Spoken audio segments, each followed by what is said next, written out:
Hello everyone.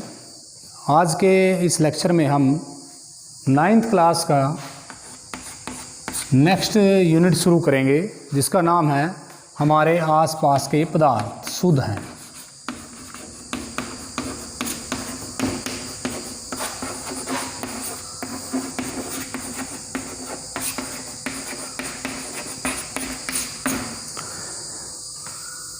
Last lecture में आपने पदार्थ के बारे में डिटेल में पढ़ा कि पदार्थ क्या होता है, कौन कौन सी पदार्थ की अवस्थाएं होती हैं, उन अवस्थाओं को कैसे परिवर्तित किया जाता है।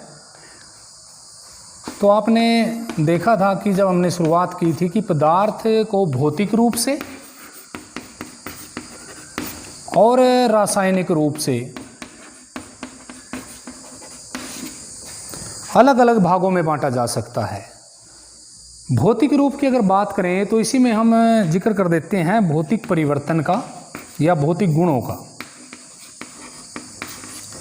यानी ऐसे गुण जिनको हम उनका रंग देखकर, उनका आकार देखकर, उनकी कठोरता देखकर, उनके तापमान को देखकर ये अंदाज़ा लगा सकते हैं कि वो किस अवस्था से हैं, वो ठोस हैं, द्रव हैं या वो गैस हैं। ये भौतिक गुण धर्म होते हैं जिनको हम बाहर से देखकर अवलोकन कर सकते हैं। जिनका रासायनिक जो गुण धर्म होते हैं वो निर्भर करते हैं कि वो क्रिया करने के बाद क्या कोई नया पदार्थ बनाते हैं, क्या उनमें कुछ ऐसा परिवर्तन होता है।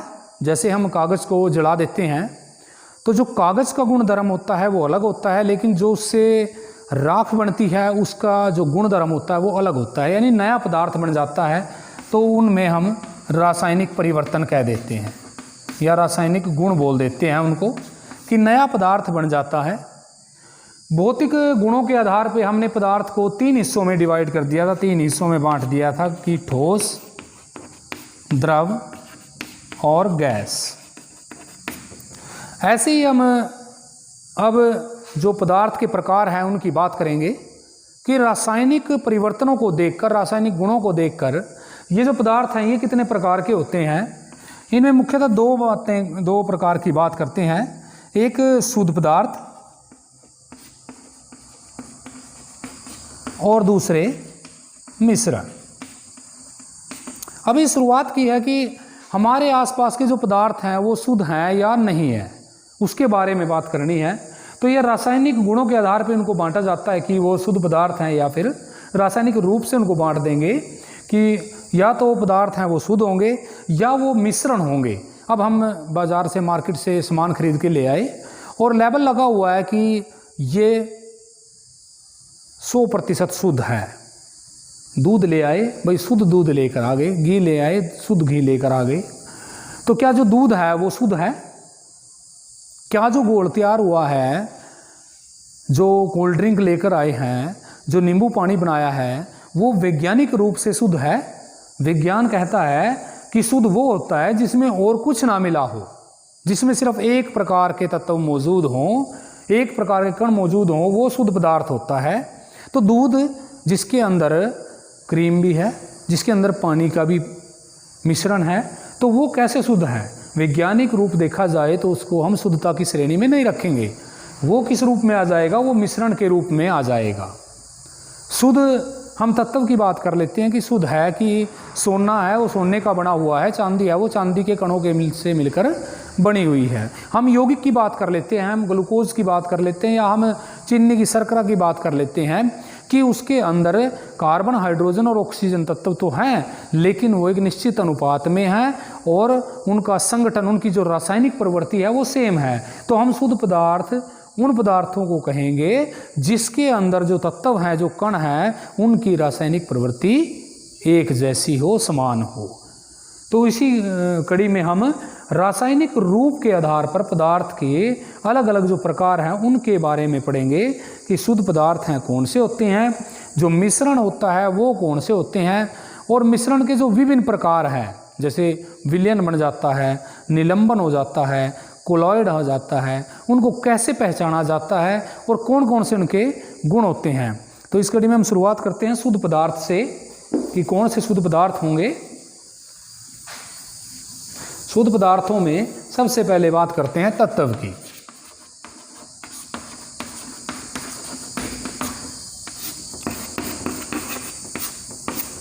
तत्व की बात की जाए तो सीधी सी बात हो जाएगी कि ऐसा शुद्ध पदार्थ जो एक ही प्रकार के घटकों से मिलकर बना होता है उसे हम तत्व कहते हैं। दूसरी बात, इसके जो घटकों को हम भौतिक विधि के द्वारा अलग नहीं कर सकते। ऐसा नहीं है कि हम वाष्पीकृत करें इसको और इसके जो कण हैं वो अलग अलग हो जाएं, या हम इसको छान लें तो वो छानने के बाद कण अलग हो जाएंगे। तो इसका मतलब क्या हुआ, ये भौतिक जो प्रक्रियाएं हैं उनके द्वारा इनको अलग नहीं किया जा सकता। चाहे दूसरा रूप भी आएगा उसमें भी यही बात रहेगी। और इसके जो कणों से बने होते हैं उसी के गुणधर्म इसमें रहते हैं कि अगर सोने के कण हैं तो वो सोने का ही गुणधर्मों को प्रदर्शित करते रहेंगे। उसके बाद इसी के आगे इसको 3 हिस्सों में बांट सकते हैं, धातु, अधातु और उपधातु। इसमें धातु के बारे में, धातुओं के बारे में भी आपने पहले भी पढ़ा हुआ है कि धातुएं क्या होती हैं, उनमें कौन कौन से गुण पाए जाते हैं। अधातुएं क्या होती हैं, उनके गुण बताओ। उपधातु क्या होती हैं। तो धातु की अगर बात करें तो धातुओं को जब हम देखते हैं तो एक तो पहली बात आ जाती है कि उनके अंदर चमक होती है, धात्विक चमक पाई जाती है। आप सोना देखते हैं, चांदी देखते हैं, एल्यूमिनियम बिल्कुल ताज़ा जो एल्यूमिनियम होता है, लोहा होता है ताज़ा बिल्कुल साफ़ सुथरा, तो वो क्या है, उनमें एक चमक पाई जाती है। तो इसका मतलब धात्विक चमक अगर मिलेगी तो वो क्या हो जाएंगे, वो तत्व धातु में आ जाएंगे। दूसरा, इनके अंदर एक गुण होता है कि ये अपने में से विद्युत धारा और ऊष्मा को गुजरने देते हैं। आप घरों के अंदर देखते हैं, खाना बनाते हैं बर्तनों में, धातुओं के बने बर्तनों में, तो आप गैस पे बर्तन रखते हो और वो पूरा बर्तन गर्म हो जाता है। इसका मतलब संचरित होती है ऊष्मा। आप बिजली की तारे देखते हैं बने हुए, बिजली की तारें बनी होती हैं, उनमें से बिजली गुजर सकती है। तांबे की तारे देखते हो, एल्यूमिनियम की तारे देखते हैं, तो इसका मतलब ये विद्युत और ऊष्मा की सुचालक होती हैं। और बात करें, आघात वर्ध्यता का गुण होता है, यानी कि इनको पीटकर चादरों में परिवर्तित किया जा सकता है। चमक होती है, चालकता होती है, आघात वर्ध्यता होती है,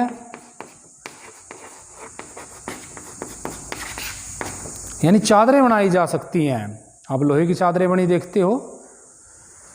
तन्यता का गुण पाया जाता है इनके अंदर कि इनको खींचकर इनकी तारें बनाई जा सकती हैं। यही गुणधर्म हमें अधातुओं में नजर नहीं आते। धातुएं अगर कठोर होती हैं तो अधातुएं नरम और भंगुर होती हैं। धातुएं अगर विद्युत की चालक होती हैं तो ज़्यादातर अधातुएं विद्युत की कुचालक होती हैं, अपने में से विद्युत धारा नहीं गुजरने देती। आघात वर्ध्यता, इनको पीटकर चादरें बनाई जा सकती हैं धातुओं की, लेकिन अधातुओं में यह गुण नहीं पाए जाते। तन्यता की बात करें कि धातुओं की तारें बनाई जा सकती हैं, लेकिन अधातुओं की तारें नहीं बनाई जा सकती। और जो इन दोनों के गुणधर्म प्रदर्शित करता है, दिखाता है, इन दोनों के गुणधर्मों के बीच में जिसके गुणधर्म होते हैं उसे हम उपधातु कह देते हैं। उपधातु के अंदर धातुओं के गुण भी मिल जाते हैं और उपधातुओं के गुण भी मिल जाते हैं। इसमें सिलिकॉन का नाम आ जाता है, जर्मेनियम का नाम आ जाता है। तो ये शुद्ध पदार्थ का एक रूप हो जाता है जिसको हम तत्व कहते हैं। दूसरा आ जाता है इसी में यौगिक। यौगिक की जब बात करते हैं कि तत्व मिलकर, 2 या 2 से अधिक तत्व मिलकर यौगिक का निर्माण करते हैं, लेकिन उनकी जो रासायनिक प्रवृत्ति होती है उसमें कोई बदलाव नहीं रहता, वो एक जैसी होती है। और जो तत्व आपस में मिलेंगे उनका जो द्रव्यमान होता है वो फिक्स रहता है बिल्कुल, कि वो एक निश्चित द्रव्यमान के साथ मिलकर यौगिक का निर्माण करते हैं। तो 2 या 2 से अधिक तत्व निश्चित अनुपात में, द्रव्यमान के निश्चित अनुपात में मिलकर यौगिक का निर्माण करते हैं। 2 या 2 से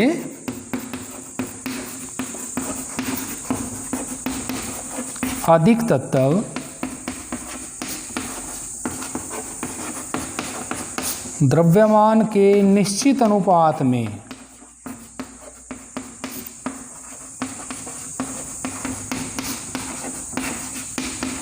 मिलकर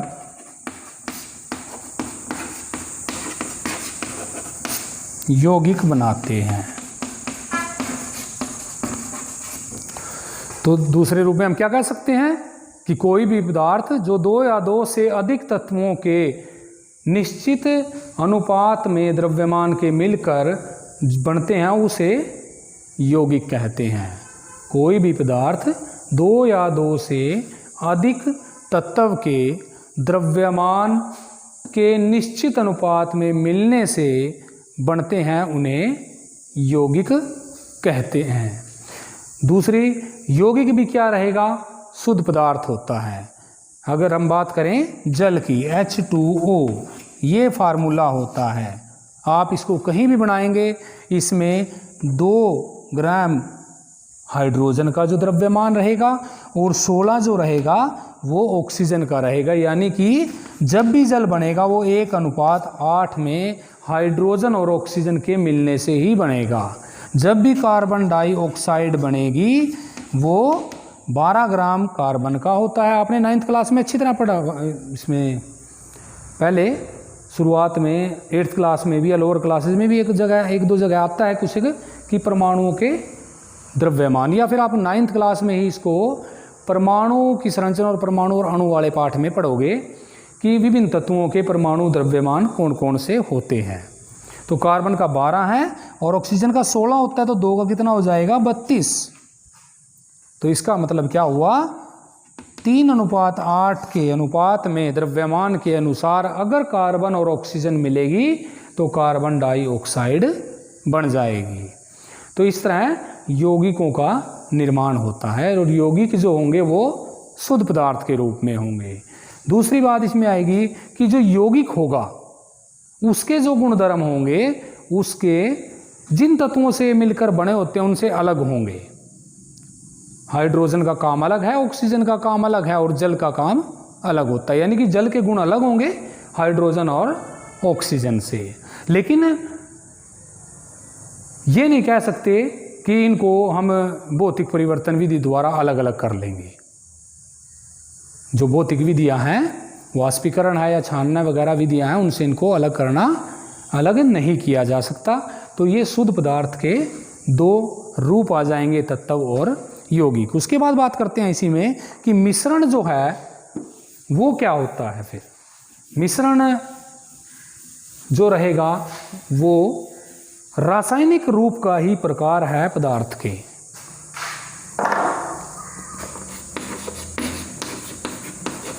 अभी हमने यौगिक के बारे में आपको बताया कि यौगिक में 2 या 2 से अधिक तत्व मिल जाते हैं और 2 या 2 से अधिक तत्व मिलकर वो यौगिक का निर्माण करते हैं। लेकिन उनमें जो तत्व हैं उनका द्रव्यमान के अनुसार निश्चित अनुपात होता है। मिश्रण में भी 2 या 2 से अधिक तत्व मिल जाएंगे,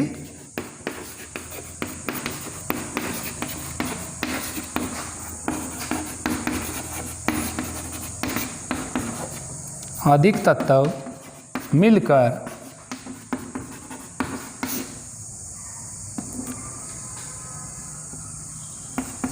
बिना किसी अनुपात में, या ये कहें 2 या 2 से अधिक तत्व बिना किसी अनुपात में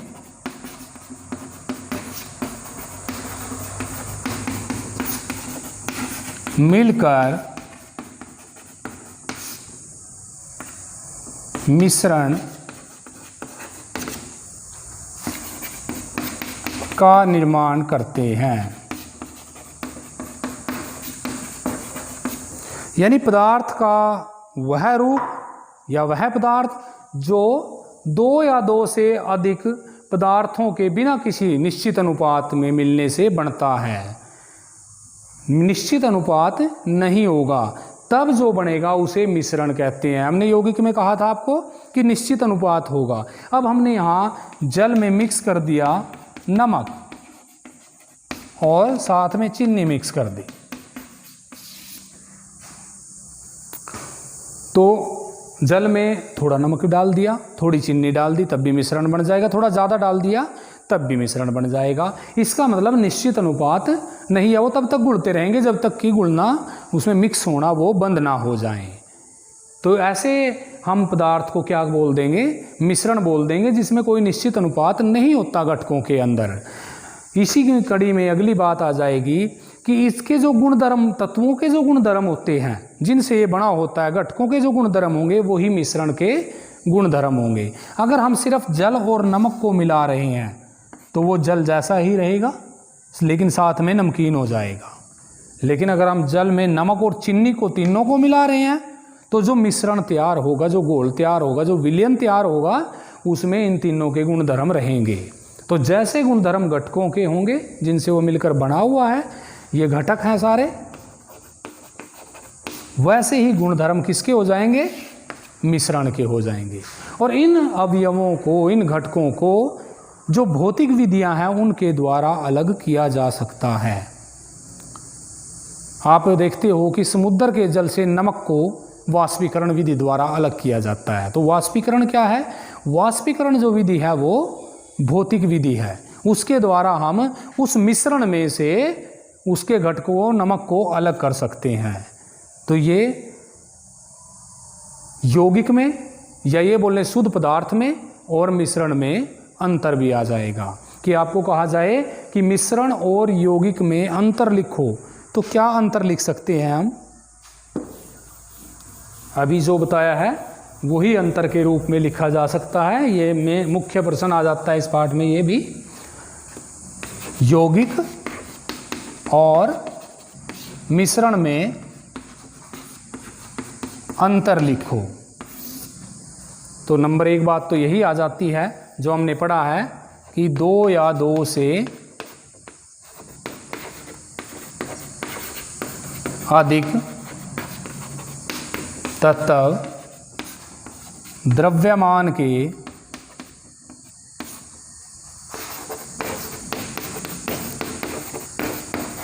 निश्चित अनुपात में मिलकर यौगिक बनाते हैं।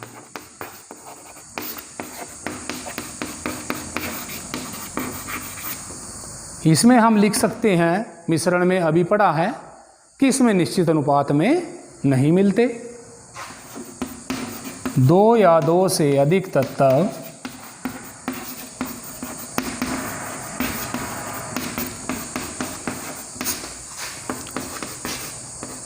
निश्चित अनुपात में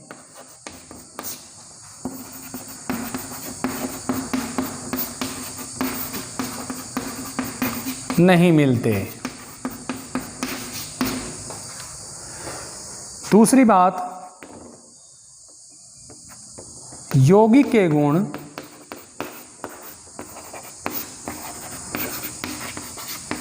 यौगिक के जो गुणधर्म होते हैं, इसको बनाने वाले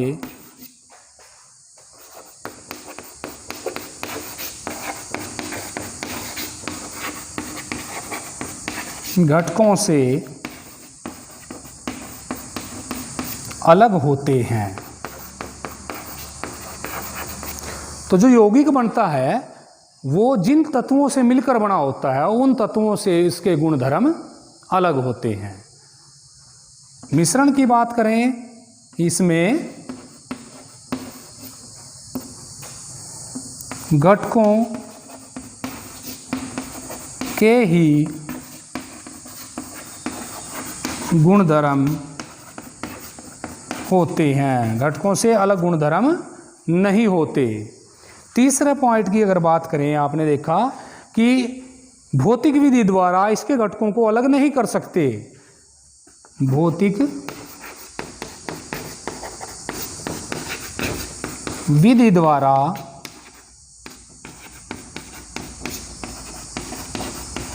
इसके घटकों को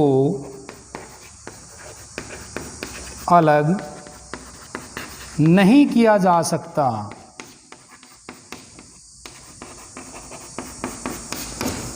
जबकि इसके घटकों को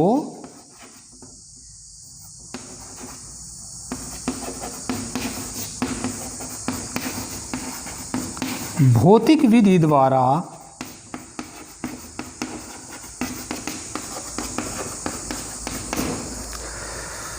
अलग किया जा सकता है।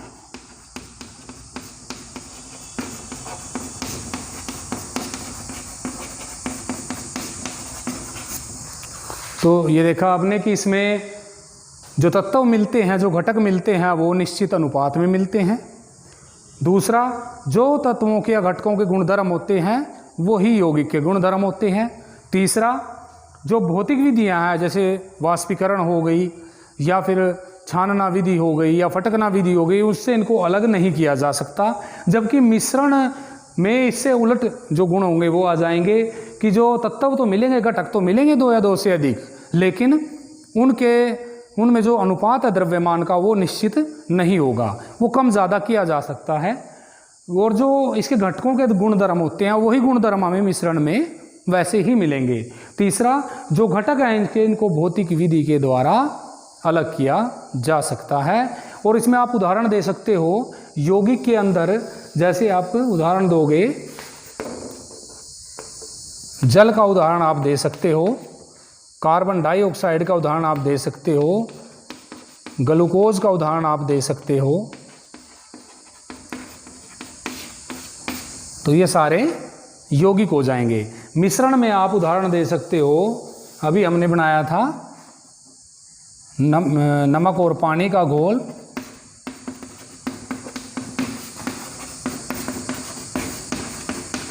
जो विलयन है उसका उदाहरण दे सकते हो। और भी उदाहरण दिए जा सकते हैं। अभी जैसे हमने दूध के बारे में आपको बताया था, या फिर नमक और चीनी का जो घोल तैयार करते हैं,